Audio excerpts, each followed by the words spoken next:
Hello दोस्तों, स्वागत है आप सभी का आपके अपने चैनल एजीएस स्टडी में। पिछली वीडियो में हम इन्फिनेटिव्स के बारे में डिस्कस कर चुके हैं। आज की इस वीडियो में हम जिरंड के बारे में डिस्कस करेंगे। अगर आपने वो वीडियो अभी तक नहीं देखी है तो आप हमारी वीडियो के डिस्क्रिप्शन बॉक्स में जाकर वीडियो की लिंक दे रखी, वहाँ जाकर देख सकते हैं। तो आइए जिरंड के बारे में देखते हैं। जिरंड बेसिकली होता है V1 प्लस ING को हम जिरंड कहते हैं।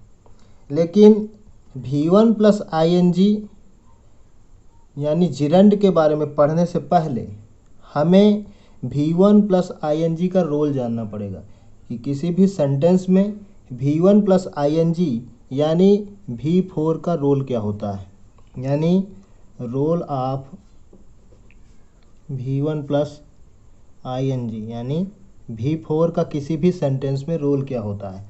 तो V1 प्लस ING वास्तव में दो टाइप से यूज किया जाता है। पहला, फाइनाइट वर्ब। फाइनाइट वर्ब में हम V1 प्लस ING यानी V4 का यूज करते हैं। जैसे एग्जाम्पल के लिए हम देखें, Ram is writing a letter. यहाँ पे ये जो राइटिंग है यह एक फाइनाइट वर्ब है, क्योंकि इसमें सब्जेक्ट का शासन है। वैसे भी हम जानते हैं कि जिस सेंटेंस में एक वर्ब या एक मेन वर्ब दिया होता है उसे हम फाइनाइट वर्ब कहते हैं, या वह वर्ब या वह मेन वर्ब जो सब्जेक्ट के सबसे ज़्यादा करीब होती है उसे हम फाइनाइट वर्ब कहते हैं। तो इस प्रकार से अगर हम यूज करें तो यहाँ पे V1 प्लस ING को हम फाइनाइट वर्ब के रूप में यूज करते हैं। दूसरा, हम यूज करते हैं V1 प्लस ING को यानी V4 को इनफाइनाइट के रूप में, इनफाइनाइट वर्ब के रूप में। इनफाइनाइट वर्ब के रूप में हम दो टाइप से यूज करते हैं, एक तो जिरंड के रूप में और दूसरा प्रेजेंट पार्टिसिपल। प्रेजेंट पार्टिसिपल भी V1 प्लस ING होता है, जिरंड भी V1 प्लस ING होता है। लेकिन जब हम जिरंड में V1 प्लस ING का यूज करते हैं तो वह एज अ नाउन के रूप में सेंटेंस में यूज होता है। वहीं V1 प्लस ING यानी V4 का यूज जब हम किसी सेंटेंस में प्रेजेंट पार्टिसिपल के रूप में करते हैं तो वह उस सेंटेंस में एज अ एडजेक्टिव के रूप में यूज होता है। जैसे एग्जाम्पल से समझते हैं, जैसे अभी हमने यहाँ पे राइटिंग को एज अ वर्ब के रूप में लिया है, अब हम नाउन के रूप में यूज करते हैं। तो जैसे एग्जाम्पल के लिए, राइटिंग इज एन आर्ट। अब यहाँ पे राइटिंग का यूज एज अ नाउन के स्थान पर किया गया है।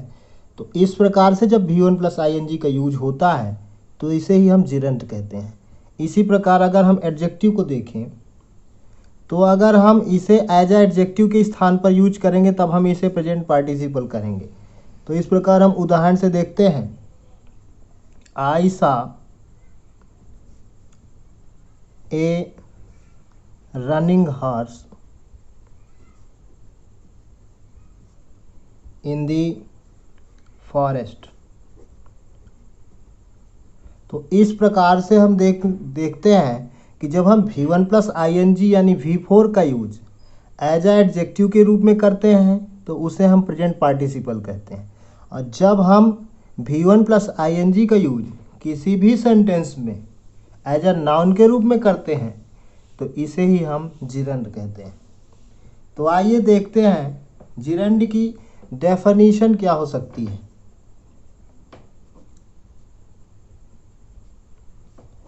परिभाषा देख लेते हैं जिरंड की।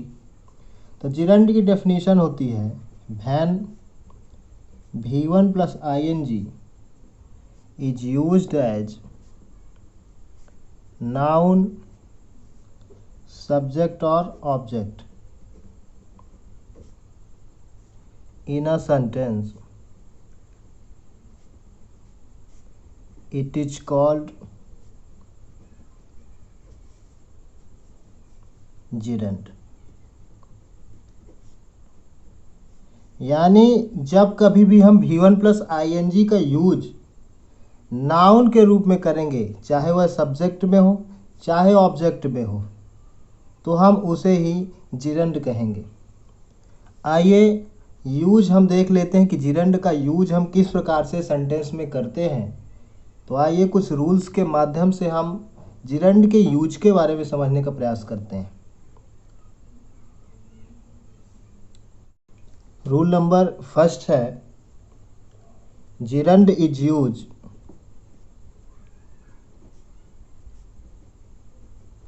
As a subject in a sentence. यानी जिरंड का पहला यूज है कि यह एज अ सब्जेक्ट के रूप में यूज होता है और इसके अलावा it is used as singular and takes singular verb.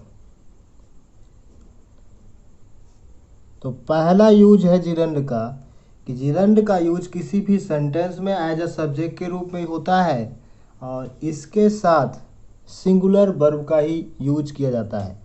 उदाहरण के लिए, स्विमिंग इज